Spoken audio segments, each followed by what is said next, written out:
Welcome to Ginza. It is a chilly February 3rd, 2026. What was most concerning to me about this was that there's no plan for the design. You see, there is right there Ricoh, which is the very famous department store with the bell in there, goes on every single hour. And then over to the right, over to the left, you have what used to be a circular building. This is the Ricoh, I think it was the San-ai Dream Center was the name of it, owned by Ricoh company. They are an imaging company very similar to like Canon, I guess, in many ways. They make cameras, actually a really good one. This is what it used to be. And now many of you maybe remember this a little bit better when you see the images of it. The Ricoh circular building right in the corner of one of the most expensive intersections in the entire world is now, it's not here. It's gone. And it's been gone for a couple of years now.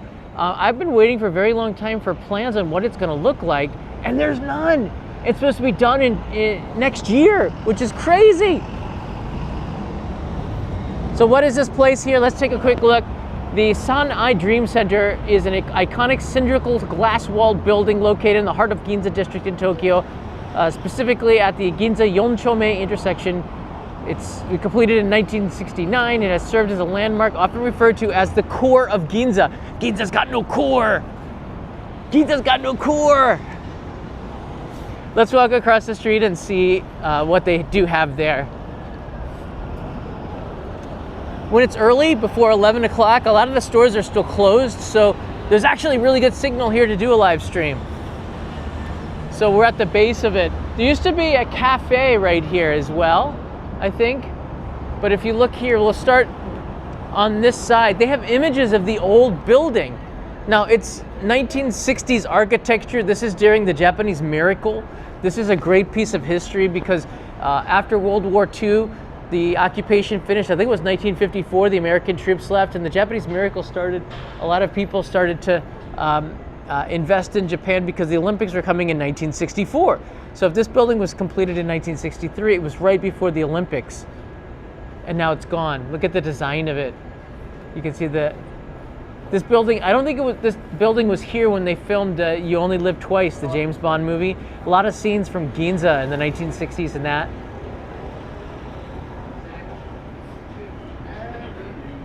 This is the lounge up at the top. You can see the circular design of it. Very futuristic at the time. Weren't a lot of buildings like that. It wasn't a massive skyscraper, but it was absolutely iconic. In fact, if it was a skyscraper, it wouldn't be as iconic, I think. It just would be too tall. The fact that you could see the top of it, the advertising usually of Ricoh, sometimes of Mitsukoshi. Here are the plans for the construction. They always write it in here. Again, it's supposed to be completed in 2027, but believe it or not, I've checked the Ricoh website. There's nothing on what is supposed to be here. Here's what it looked like. The San-ai Dream Center, 1962. This is when they were putting it up here. It's kind of neat to see, you see the old cars right there. They even had the sign here, San-ai Building. They didn't call it the Dream Center yet. And there's the core. The fact that Ginza lost its core makes me kind of laugh right now. I have to be honest with you. All right, there's some more pictures here. Here's the San-ai Dream Center, 48 meters high upon completion, time-lapse photograph. There's no signage yet, so I guess it's not quite finished. But it had Ricoh here, as well as Mitsubishi. And at one time when I came to Japan, it even said Vodafone. So they have given away the advertisements there in the past. You can see there's where it says San-ai right there. I think it means like three love. San-ai, right? But you can see in Ginza, this was the tallest building. When you look down the avenue back then, there weren't any tall buildings really. There was this one here. I think this is still standing. The Shinsedo Shiseido building, which is a makeup company, would be in this direction. This is where the Uniqlo would be, I think. We'll walk down there in a second. And then here's a good shot of the buzz of it. 1963, January 13th. So about I don't know, almost, yeah, it was in the winter. You can see they had a band playing to open up the San-ai building back then. Look at all those people jamming to the boom in Japan at the time. This light is still here, I believe. And this is Wako department store, you can see, which is just, I bet you this light is still here. Let's go take a look around. That would be right on the corner.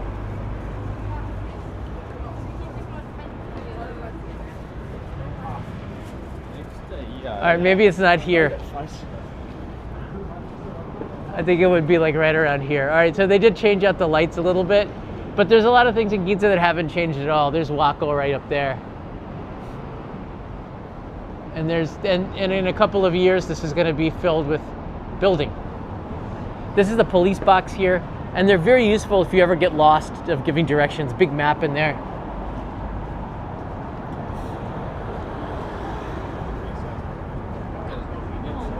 But I call this Ginza has changed, and there's a reason for it. It absolutely has, because if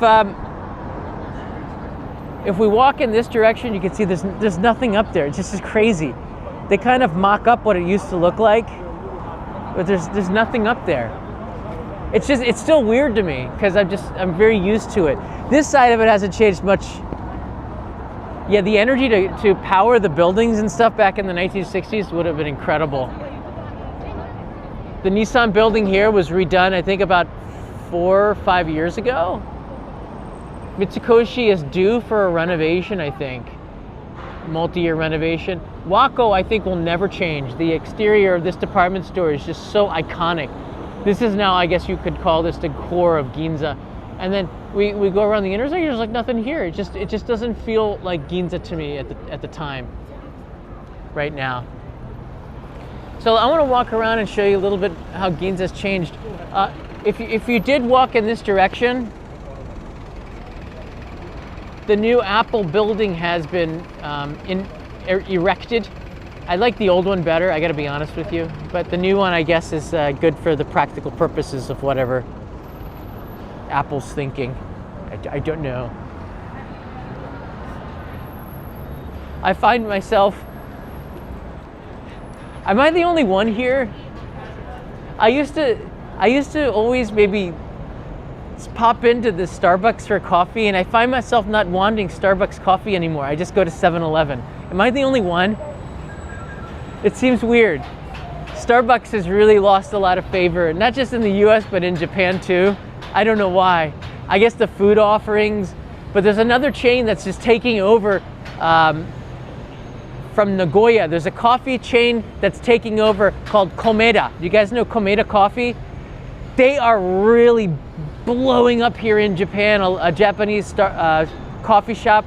The food is better. They have those fluffy pancakes, I think, and the coffee's pretty good, and it has more of a sit-down feel to it. Starbucks has like drink your drink and kind of leave. It's sort of comfortable, but it's not. I don't know. The food is kind of okay, but it's not. It's all like pre-packaged stuff. Komeda cooks it all right there. I think Starbucks looks like they're not doing too well in Japan right now. The tourists still get it, but Komeda coffee, it's a pretty chill place to go in and get a cup of coffee. They're putting them all over Tokyo. It's crazy. I see them everywhere. It's basically turning into like I don't know, the Tim Horton, I guess that was a good reference there. That's a Canadian brand. They moved into the US a little bit, and they had one here in Japan for a while, but didn't last very long. It's just such a different street. You can see this is a new building here. This is the Ginza 6, and this came in around 10 years ago. It's crazy. This used to be was this Melsa? I think this is the old Melsa department store. But Ginza does not look like the 1960s anymore. It really has changed. There are some buildings that remind you of it, like the Mitsukoshi right over there. It's got the lights on the exterior. Mitsukoshi just it smells of really traditional shopping culture. I don't know if that's a good thing or a bad thing. I just know that they do service so well inside Mitsukoshi. I've always been so impressed with it. You can see looking down Ginza Avenue. The Matsuya? Yeah, there is Matsuya Ginza in the center. That's been redone as well. At least the renovations on the exterior of it. And it looks pretty nice inside. But they really didn't have much of a choice. I think that was Melsa, right? Department store. They redid it, and it's like Omotesando Hills to me. It's a shopping area of things that I normally would never buy. However, with that said, Carrie, is Carrie watching? We love Carrie, Jason. There's a Starbucks up there that's really nice. Although, like, I feel like I could walk right by it now, and I don't, even if I need a coffee, I would just walk by the Starbucks. I don't know why. I found myself I was like, okay, maybe I'll just go get one. These days, I don't even ask myself that. I just kind of walk by. What? How did that happen? It's like a switch flipped. With that said, there's a nice one up there. And if you go up to the corner, you get maybe the best view of Ginza. Right up there on the corner, there's a park on the roof. They made it really sustainable. And you can hang out up there. It's nice. All right, I want to walk this way, and I want to show you a couple other things that have changed here in Ginza.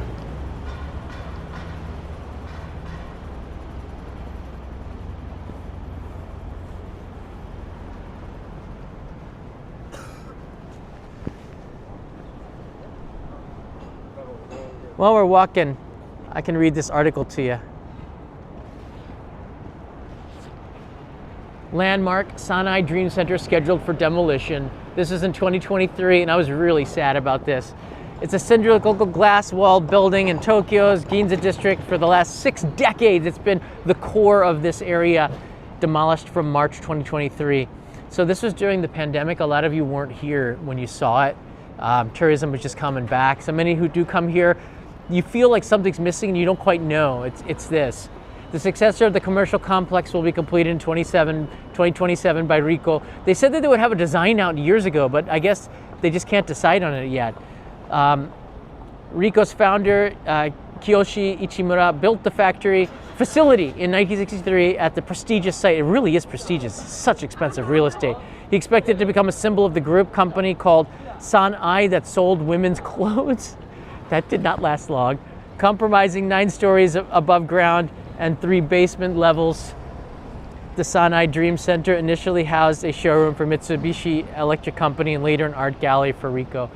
Yeah, does anybody know the San-ai fashion brand? I didn't even know what that was until I read the article. Not everything succeeds just because it's from Japan. Just put it like that. All right, a cafe and other facilities with the complex were vacated by January 30th, 2023. Ricoh plans to release images of the building scanned with 3D image processing technology on its website. The new building outline will be released in summer, Ricoh said. That was summer of 2023. Ricoh, it is now winter of 2026. Where are the designs and the mock-ups? I don't know. The back alleys of Ginza are quite extraordinary. I'll just let this car go. It's a K car. So cute, these little teeny vans and trucks that go around the city. A lot of these alleys, you won't see geisha in Tokyo like that. Maybe you will in Asakusa every now and then, Maiko. But you will see hostess girls dressed up in these luxurious nightgowns. Just make sure you don't really grab your photo and take pictures because they don't want their picture taken. I say this as someone, I used to work with a big Japanese publishing company, Old Money, and one of the executives would take me out to the hostess clubs in the alleys of Ginza here with his expense account. He said it's use it or lose it. So whatever he had left over at the end of the month, we would go out and we would use it. because he had an expense account for entertainment. And I got to go to some of the most prestigious hostess clubs. Not that I wanted to, but why would you turn down that experience of sipping watered down whiskey with really dolled up girls? Yeah, they just don't want their picture taken. I don't think anybody wants their picture taken and then they publish it on a magazine or something. There's the privacy in Japan is really strict. So like this right now, there's people around. This is fine to be filming, but if you just zoom in on somebody's face and then you publish it, even if it's a live stream, you can get in trouble. You can get in some deep trouble. That's why if somebody does ask you to shut it down, you take it seriously. You don't say, I have rights in this. You're not in America anymore, okay? Outdoors does not mean you have, in this country anyways, that you have free reign to film like you would in the Western countries. It's just different. That on the right side, you can see there's some scaffolding on it. That's the Sony building, and I came here last year and I took you inside there, walked around a little bit. I don't like it. And they, instead of adding windows and stuff, they made it a concrete block. And I guess they were supposed to add in like a hanging garden or something on the side there. But I just don't like the new Sony building. I have my likes and dislikes. I'm pretty upfront with it. I'm not inspired, Sony, by this. I thought it was a huge miss opportunity, just like a slab of cement. I'm still not sure what they were thinking.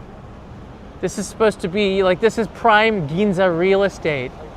I can understand why they didn't make it as tall, but it's just forgettable.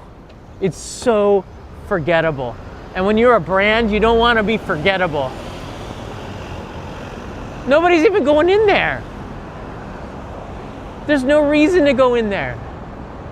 You don't know what's in there. You don't know what the point is.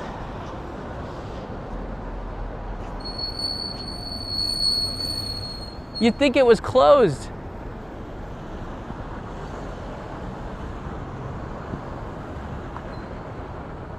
It looks like the promised land though. There is a nice garden up on the top where they had some cars and stuff they were showing off, but it's not really much of anything. It is tragic. This is really, really sad, and this has changed. If you see across the street, Lotteria is gone. The chain Lotteria, which as long as I've been living in Japan has been huge, it's now Zetteria. I guess the company, Lotteria Group disbanded, but Lotte in Korea is a really big group.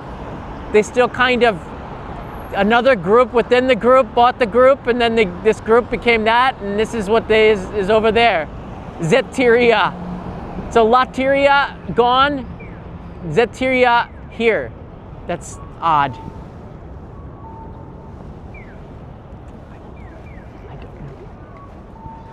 I don't know.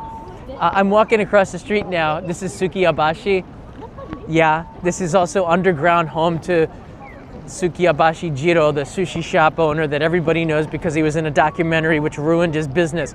Because then all these tourists started to go there. Some of the tourists even asked him, why is the sushi raw? You got to cook the sushi. Jiro got really angry and said, why did I do that documentary? I think he's still working. His son usually is in there though. Across the street, there's another police station. You can see police are really good at giving directions because there's not that much crime. They're really good. This has been here for quite a long time too. I'd say about 10 years now. This is the Tokyo Plaza. I don't even remember what was here before, to be honest with you. That's a new hotel over there. That's the Gate Hotel, which I recommend. I really liked it. One of my Patreon supporters used to stay there from UAE. Haven't heard from him in a while. That's a Shinkansen. This is an above ground highway, which is now a walkway. They're trying to get rid of the cars here, and they're going to be turning this into a walkway. So you see actually people walking up there. These are stuff that tourists don't know about. They're going to make this a walkway for pedestrians now, and the traffic's out of there, which makes a lot of sense. I think for the Tokyo Marathon, the day before the marathon, you can run on it. I might be invited to that, so I might take part in a 1 mile run, I think, 1 kilometer run or something up there on the pedestrian walkway. I think New York has something similar to that, but it's a really good thing. They're going to put some trees, which is going to look nice. The Shinkansen goes on the other side, maybe about 200 meters, about 150 meters. For Americans, they're like, what's a meter? Like a football field away.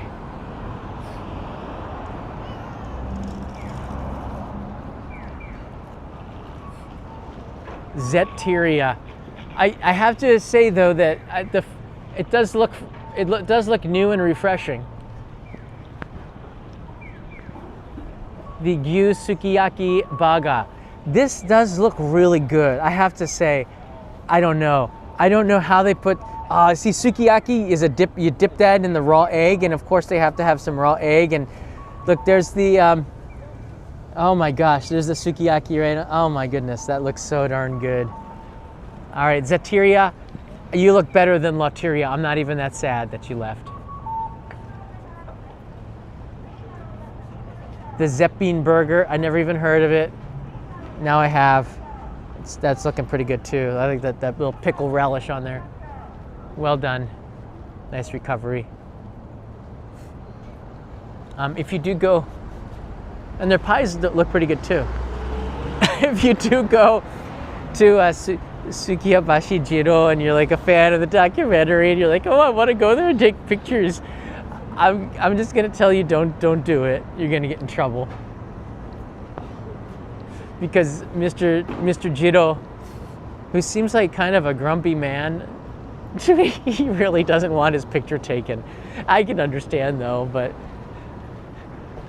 I'm just saying, it's down here in the basement, and there are signs. I guess I can try really quickly. There are signs everywhere saying no photos.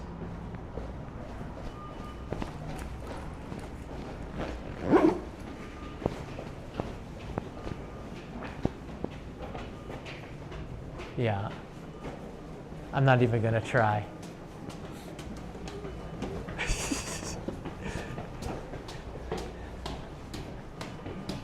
Just let it be. I like that old Ginza sign right there. That feels very 1960s.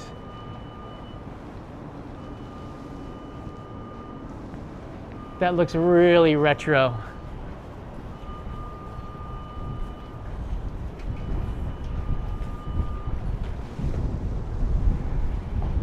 I can show you the door, but there's pictures, there's signs on the door saying no pictures, so. He did not hold back. I think after, was it President Obama came here and ate with Prime Minister Abe, all the attention, it just was just too much. They didn't need it. He didn't need it. I mean, it's good sushi, but I don't think he elevates it to any place different than a lot of the other high-end sushi shops around Tokyo, to be honest with you. There's a point where it's just made by a celebrity now, and after the documentary, the man became a celebrity. It's good sushi, but it's just sushi.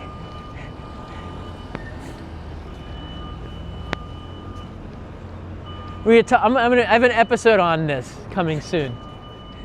It's good sushi, but it's more than just more than just sushi, or is it just sushi? What is good sushi? Do Americans even know what good sushi is? Because a lot of Americans are eating sushi, but is what they're eating actually even sushi at all? If you put avocado on it, does that make that sushi?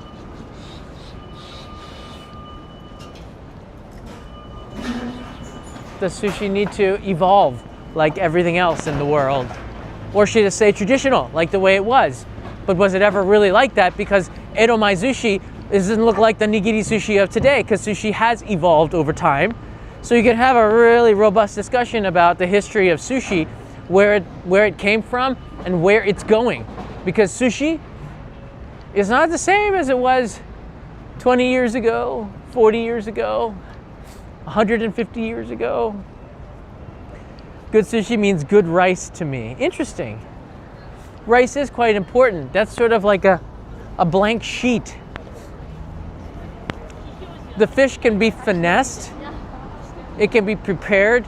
Even the knife in which that cuts the fish has an impact on the flavor of the fish, in my opinion. It really does. I remember going to a place in Osaka. What was it called? Tower Knives or something. There's a place in Shinseikai. He's a Danish guy who sells knives. He's an incredible person. I filmed him before. I think for NHK once. And maybe I did a live I can't remember. But he did this demonstration. He cut a tomato with a good knife and cut a tomato with a 100 yen shop knife. And the tomato with the good knife tasted a lot better. It was remarkable. And I never even realized how much a knife actually can change the flavor of the food and the way it cuts it. So, with that said, I think that Kura Sushi here is one of the biggest in the world in this building, and it's fun to go there, but the sushi's not good. I mean, it's not great. Probably better than in the US, but it's food.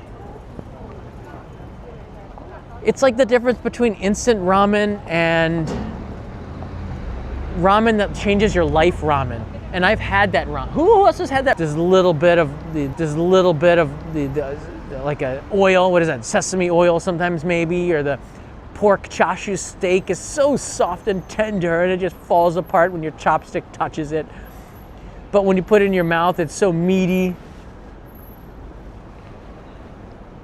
Sushi is one of those dishes where if you don't eat the high-end ones and you've never tried it, you will never have that kind of an experience. Ramen is a cheap food, it should be, where you can have like a life-changing food experience. I'm serious, there's so much flavor. Once you've eaten it, you can't go back from that chashu steak and the broth and the noodles, the texture of the noodles. You have to, it just hits you in every single dimension. It's a multi-dimensional food. It's deep. And then after you've had that, you can't go. Same with high-end sushi. I've had it a few times, maybe more than that. And it can blow you away. It could be the rice. It could be like the tamagoyaki, the egg. You just, what is that? Like subtle sweetness. Oh, there's a little bit of saltiness there. The texture that you put your teeth on there, and the little tension until you get into it, and then it just breaks apart in a certain way. Each place, you can tell the quality of the sushi shop by the tamagoyaki. No sound, but I see mouth moving.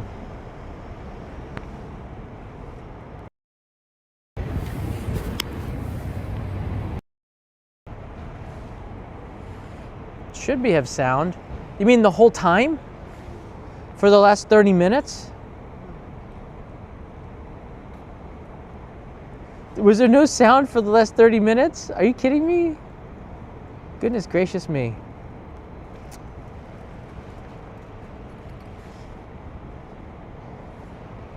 Sound is good. I can hear though. Sometimes you just need Q-tips. I wish there was a way to the technology is always changing. It's always going to get better. This used to be called Prantan, which was, I guess, some kind of a French department store. Prantan went out of business, but the building stayed the same. There's a little hamster tube between the two on the second floor. It's kind of cool. But they had to evolve because nobody was going into department stores anymore. In fact, it's really hard to... I go to a department store, there's nothing really that I need. But I went into Mitsukoshi and I filmed a scene in there this morning. That's why I'm here. Kanai and I are filming one on Japanese daycare for tourists.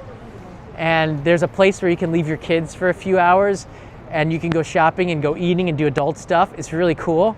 So we're filming the shopping scene today at Mitsukoshi. I got a permit to film inside there with one of their PR reps, which is so nice. She's very savvy with filming too. So I'm like, so what would be a good angle here? And she's like helping me with the direction. She goes, okay, this is a good angle right here. From here, this direction, you and Kanai walk this way, and then we'll have the guide doing this and this. And I said, okay. Walters, the one chain I became hooked on while I visited Japan was Gyukaku. Really good yakiniku. That does sound good right now. Japanese chains do have a pretty good job of being pretty consistent across and getting the food price down to get families to go there more often. Yeah, that sounds like a good one. I have an episode that's, Brandy, I don't know if you're watching, but I have an episode that's got to drop soon, one that I filmed in Hawaii about a pancake chain here, which isn't fully honest. I don't know. It's an interesting story, but I don't know if I can even tell that story, to be honest with you. But if you love Japanese pancakes, the fluffiness of it, I got a good story to tell you. And I've been sitting on it for way too long. Brandy, I gotta get on that. I don't know what's going on. Yeah, good gyoza. I don't know. Ramen can be life-changing. I don't know if gyoza dumplings can be. If you want to, you can leave it in the comments below. What Japanese food is the most life-changing? Like you just ate it and you're blown away by it. Ramen is just one of those dishes. It does that. Maybe even tsukemen. It's the dipping noodles, that broth in there, that really thick, meaty broth. But if it comes to ramen, I don't know. I think the tonkotsu might be the deepest of the flavors, but I do think I prefer like a kara miso negi ramen. It's my favorite. I like a good katsudon. It can be a life-changing dish. Katsudon is breaded pork cutlet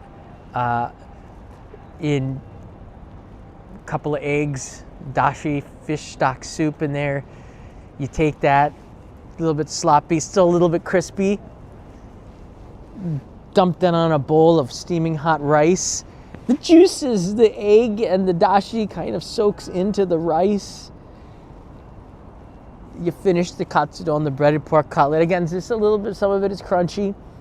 That bread part has absorbed that egg and dashi fish soup stock, which is just so umami, right? And then you get down to the rice and you can eat that, and then you have the little bit of shichimi, some of the spice on there you can put if you want. It's a fantastic dish. I don't know, if you eat pork, if you don't eat pork, then you have other options. You can do, they have chicken katsu, but it's not quite the same. It's not quite the same. All right, I'll walk down this alley here as long as we have a signal. I do have to get back. Walk down this side street. Now maybe I'll stick to the main road. It's about 11 a.m. right now.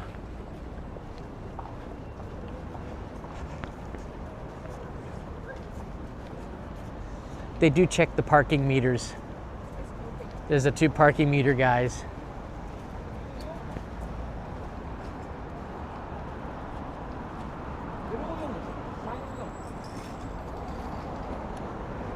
Oh, they take coins still.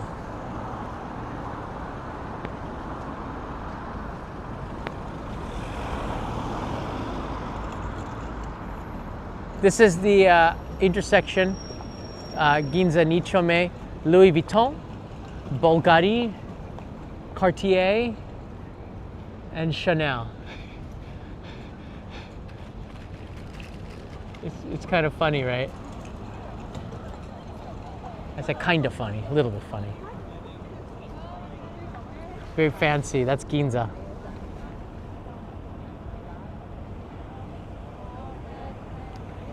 There's a Mont Bell, which is the Patagonia of Japan, down the street.